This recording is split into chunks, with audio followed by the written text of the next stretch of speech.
going on with the rest of the world, we don't know. What we are trying to do is we are trying to make sure that we bring you some entertainment and bring some fun times about sports. And by the way, sports is still happening. It's just not happening in a live setting, and it's not happening the way we're used to it. Find everybody watching, get in the chat, and comment on whatever we are saying, and follow us at Fan2Fan Show on social media. That is Twitter, Facebook, and Instagram. Also, like this and subscribe to the channel. That is the most important thing. We need subscribers. We hit 100 subscribers on the broadcast last week, and very happy about that, celebrating that. I want to say thank you very much for joining us. Remind you to like us in the chat beneath the video. Also subscribe to the channel. Yeah, I sound like a used car salesman, but that's what you got to do when you're doing a YouTube show. You got to get the subscribers, get the likes, and we need the followers on social media so you can find out all things fan to fan. In the next couple of weeks, you will start to see more of our content go up as things start to come down. It is a slow period for sports, but there is some things that are happening. And one of the things that is happening, obviously, which has taken most of everything that we could think of, is the coronavirus. The coronavirus has affected every single person on the face of this planet, whether it be from afar, because you are seeing the death toll, you are seeing the people getting sick, and you're also seeing people recover and recuperate and societies get back to normal. But it's also affected sports globally, on a global scale. Every sport is at a standstill. Every sport is having a wait-and-see situation. We are going to get to some of those sports in a bit. However, something that came across my page and my fancy like a day ago was, I love it when people talk about good things and talk about ways that we can cope with this and ways that we can adapt.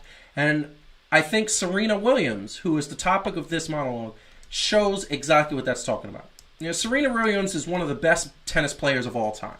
She is going for that all-time Grand Slam record. She is going to be, in my opinion, if given a chance, she's going to break it. Now, I know she hasn't looked her normal dominance. She has been good.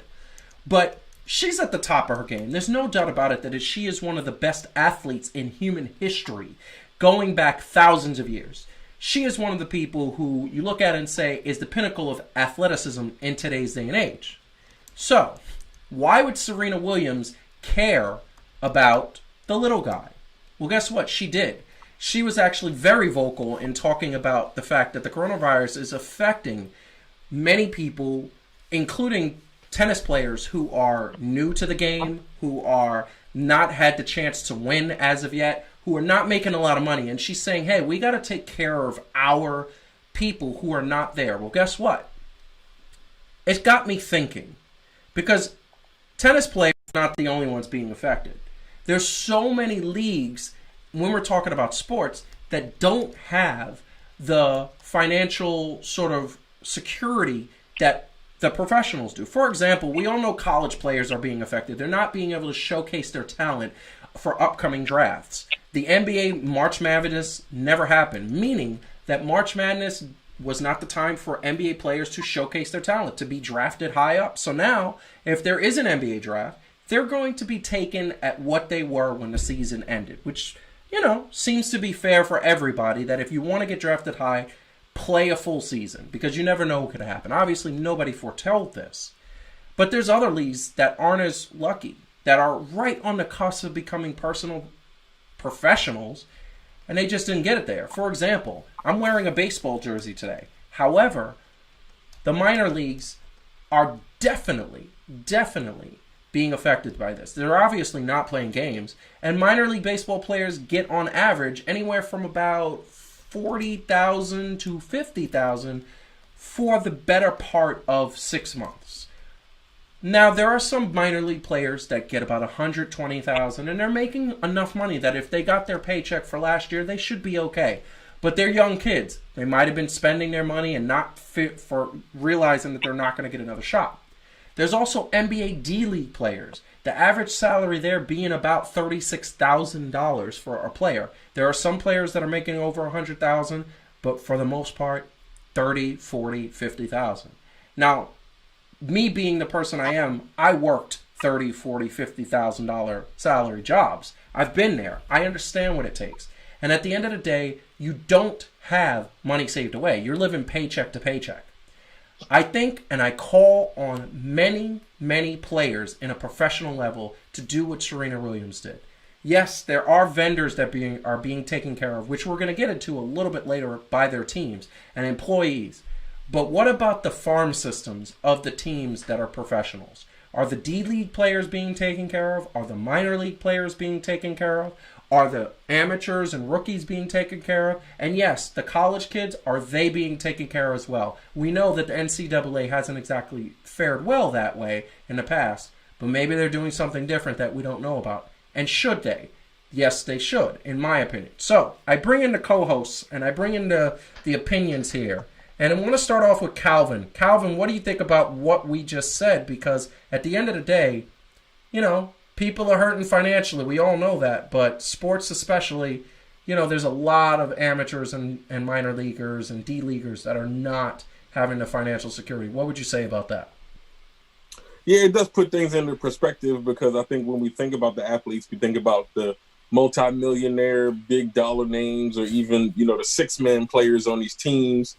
Obviously talking about basketball, the 9-man roster in baseball, you know, relief pitchers and things like that. But we don't tend to think about the people who are still grinding, you know, to get it.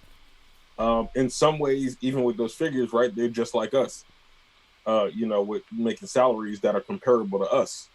So I don't know. I mean, it does bring things into question that there are more people affected by this than we think, especially in the sports world. You know what I mean? There's probably more people, honestly, that are in our boat as far as that's concerned than there are people who are probably just doing cool and chilling and, you know, obviously misplaying, not taking anything away from that, but definitely aren't hurting financially. So hopefully, you know, there will be things either by these leagues or somebody can do something to help supplement, you know, income that they would have, because you don't want to see anybody at the end of the day struggling like that, or, you know, not being able to make it because they're pursuing their dream and they haven't fully made it yet. It's true. It's absolutely true. And one of the things that I believe is, you know, like they're pursuing a dream, and sometimes pursuing a dream takes a lot of money. Now, Heidi, what do you think? You know, you got people who are, you know, you've been there. You've been in a situation where you're living at paycheck to paycheck. You're pursuing your dream. It's not lucrative. What would you tell somebody in this situation, using your psychology degree, your social psychology, using that? What would you tell somebody, a minor league baseball player making $12,000 for a 6-month period last year, and now doesn't even have that salary or a route because we don't know what's happening?